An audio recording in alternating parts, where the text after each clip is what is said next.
nagbabalak ka ring magpunta ng Palawan, ito ang mga budget-friendly tips na i-share ko sa inyo.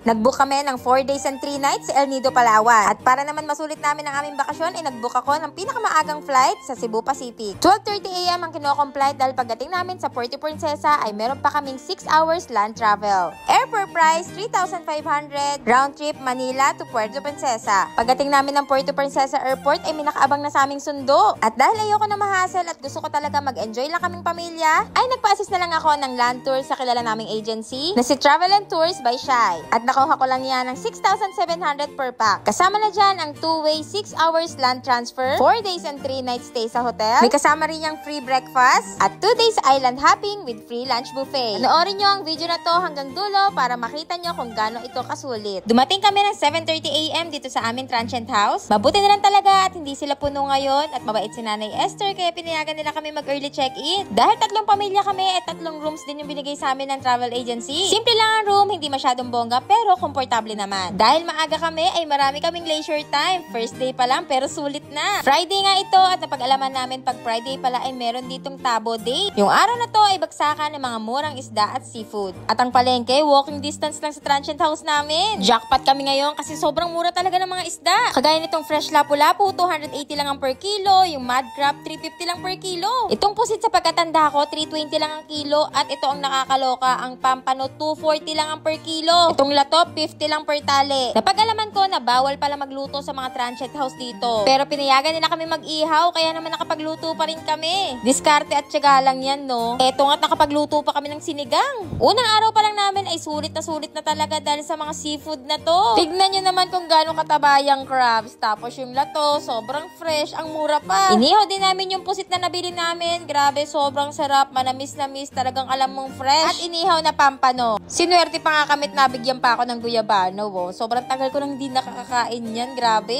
Pagkatapos namin kumain, ay nakatulog na kami. Hapon na nung magising kami. Syempre, paglubog na ang araw, alam nyo na kung saan tayo pupunta. Oo. Sumakay kami ng tricycle, 100 pesos per ride. At dito kami dinala ng tricycle driver sa downtown. Abay, sobrang daming ang bar dito at marami rin nagtitinda ng mga seafood. Naghanap kami ng makakainan dito pero parang ginto ang presyo, mga be. Etong lobster, nasa 1,800 ang per kilo. Yung crab na nabili namin 350 pesos lang, dito 1,500 ang per kilo. Kaya tinamad na kaming kumain at nagtuhog-tuhog na lang kami. Dito nga talaga ang puntahan ng mga turista dahil kahit gabi ay sobrang buhay na buhay dito. Hindi kami nabudol sa mga pagkain pero nabudol kami ni Kuya sa mga perlas. Napag-alaman niya ang vlogger ako at sabi niya magpo-promote daw siya. Mura-mura, no? Ay, mura talaga. Sabi niya si Kuya, tandaan niyo si Kuya yung mukha niya. Ayan, Kalig. Siya malapit. pinakamurang ano. Anong street to? Ito, hanapin na ako dito eh. Dito, wala.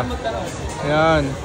Ay talaga naman, nabutol talaga kami ni Kuya. Ang dami naming nabili sa kanya. Syempre, hindi matatapos ang aming gabi hanggat wala kaming naiinom. Actually, hindi nga kami prepared dito, kaya kita nyo naman mga nakapantulog pa kami. Uminom lang kami ng isang bucket ng beer at di na kami nagtagal dyan dahil kinabukasan maaga kami gigising. Ang free breakfast for today's ay spam silog. Abay, syempre, navail namin yan. Sayang din, no? 9 AM ay may sumundo na sa amin at kasama yan sa aming package. Limousine nga yung sumundo sa amin. Kitang-kita nyo naman, no? Yung pinuntahan namin ng gabi, ganito siya sa umaga. Sasakay kami ng big boat dahil ngayong araw ay mag-island hopping kami. Ang isang tour ay merong 4 destination. First destination namin ay itong 7 Commandos. Syempre excited kami mag-picture-picture dyan dahil first island dyan. 40 minutes lang kami dito then we go to another island. At ito yung pinaka-favorite ko sa lahat, itong Big Lagoon. Dito, kailangan nyo mag-kayak papunta dun sa perfect spot. At ang kayak rent will cost you 500 pesos sa malaki at 300 pesos naman pag maliit. Then papasok kayo dyan sa mga rock formation, tapos makakarating kayo dun sa pinakadulo which is yung merong mga mangrove. Sobrang ganda dito at napakalinaw ng tubig. Sunod namin pinuntahan ay itong Shimizu Island kung saan dito kami magla-lunch. At sabi ko nga, kasama na yan sa tour package na in-avail namin. Dito gumawa rin ako ng konting commercial kasi nga, trabaho is life. Para makapag-travel naman ulit tayo next time, no? Oh, proud and loud pack. Next stop namin ay itong snorkeling. So, huminto lang kami sa gitna ng dagat at tumalon na nga yung mga pamangkin ko. Sana all marunong lumangoy. Yung spot na to, nandito talaga yung mga fish. Kaya naman talagang there's so many fish in the sea. Sunod namin pinuntahan ay itong Secret Lagoon. Medyo tricky din yung pagpunta dito, be, kasi ang sakit sa paan, daing bato. Ang kailangan talaga dito ay yung naka Aqua Shoes ka. Tapos na yung first island na hopping namin at nag-enjoy talaga kami kasi ang gaganda ng mga pinuntahan namin. Sa gabi naman, leisure time namin kaya naman naggala-gala kami at naghanap kami ng bar na pwede namin pagtatambayan. At dito nga kami napunta sa Calma Resto Bar. Nagkalat dito yung mga bar, syempre mamimili na lang kayo kung saan nyo gusto at kung saan kayo makakamura. Mura lang naman din yung mga alak like 550, may kasama na yung pulutan. Alam nyo na kung ano nangyari dyan, kaya naman let's proceed to another day. Second day ng aming island hopping, of course, may libre pa rin kami breakfast from the hotel. At ngayon ay 4 na destination ulit ang pupuntahan namin. Una na dyan ay itong Helicopter Island. Nag-enjoy ang mga kids dito kasi payapa yung tubig, hindi siya malalim. As you can see, sobrang linaw ng tubig, ang sarap mag-swimming. October to, kaya ang weather sa mga panahon na to, maaraw sa umaga at medyo maulan-ulan sa hapon. Sila yung mga kasama namin mag-inom nung gabi, lasing na lasing yan. Nagpunta kami dito ngayon sa Star Beach para mag-lunch. At ito yung mga pagkain namin. Meron yan chicken, shrimp, pansit, gulay. So far, so good naman at free lang yan, ha? Medyo maalon, kaya naman meron kaming hindi mga napuntahang spot, kagaya na lamang nung Hidden Beach. Medyo mahirap kasi magpunta doon, kailangan pa lumangoy papunta doon sa may maliit na kuweba. Sobrang inaantok na ako ng mga panahon na to, kaya naman hindi na rin ako nakababa nung nag-dock kami sa Matinloc Shrine. May entrance nga pala doon na 200 pesos, pero parang wala naman masyadong makikita. Plus, may mga amats din kami, kaya medyo tinatamad na kami. Lesson learned, wag iinom pag merong tour. Pero wala naman kami pinagsisihan doon dahil sobrang nag-enjoy talaga kami. Ang 4th day namin, ito yung araw ng flight namin. At dahil gusto kong masulit ang stay namin dito sa Palawan, ang kinuha kong book ay 11:30 PM. So, meron pa kami isang buong araw. Kaya naman instead magpahatid kami diretso sa airport, ay nagpahatid na lang kami dito sa Puerto Princesa dahil dadaanan nga namin itong underground river. Dahil isang buong araw pa nga to, gumawa na lang kami ng sarili naming itinerary. Pagpunta sa underground river ay merong bayad na 700 per head para sa environmental fee. Then kailangan nyo mag-rent ng boat papunta sa underground river. 1,000 naman yan, good for 6 packs na. Round trip na yung 1,000 na yun, ha? Dito nga yung nagbigay ng warning yung mga tourist guide at mag-ingay daw sa mga unggoy dahil marilikot daw talagang mga kamay nito. Kung minsan daw nangahablot ng kung ano-ano, minsan daw yung cellphone pang haro kinukuha. Nakakatuwa nga dahil sobrang dami talagang unggoy. Pagpunta sa underground river ay meron kayong kasamang tourist guide tapos bibigyan nila kayo ng tigi-tigis ang headset para dun kayo makikinig. Hindi nga magandang kulay ng tubig ngayon dahil nag-uulan. Sayang nga kasi yun pa naman ang na-expect ko. Pero hindi naman kami nalungkot kasi sobrang ganda talaga sa loob. Grabe, sobrang nakaka-amaze. Iba't ibang klaseng mga rock formation, sobrang lalaki. Niisip mo kung ilang daang taon yan bago nabuo. At yung isipin na nakarating ka sa isa sa 7 wonders sa buong mundo ay napakalaking achievement na yon. Kaya hindi namin talaga pinalampas ang makapunta dyan.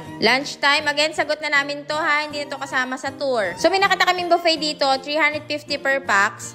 At dito rin nakita namin nagbebenta sila ng tamilok. At 100 pesos naman to per serving. Talagang lakas loob ko na lang sinubukan to for the content lang mga bi. Pero masasabi ko, lasa lang naman siyang oyster. Medyo nakakadiri lang talagang tignan. At dito nga sa market na to, nanlumo kami kasi dito pala talaga yung bagsakan ng sobrang murang perlas. Kaya lang huli na ang lahat dahil nakabili na kami sa El Nido na talaga namang times 3 ang presyo nila doon. May oras pa kami kaya naman nakapaggala-gala pa kami at napadpad nga kami dito sa may seaside. Dito marami ring mga restaurant na di hamak talaga, mas mura talaga dito sa Puerto Princesa. Ang mahal talaga ng bilihin doon sa El Nido, grabe. Yung mga fish lang talaga ang mura doon, pero yung ibang bilihin, mahal talaga. So, yan na yung mga pinuntahan namin. Nagpunta kami ng Palawan. 4 days and 3 nights. Sobrang sulit. Hanggang sa kahuli-huli ang sandali talaga namang nasulit namin. Sobrang thank you sa Travel and Tours na nag-assist sa amin. Travel and Tours by Shai. Dahil ito yung magandang travel agency. Talagang walang kahasel-hasel, wala kang naiintindihin, at saka sobrang accommodating pa. O kabayan, baka ito na yung sign mo para magpalawan. I hope na-enjoy nyo ang video na to, and thank you for watching. Babush!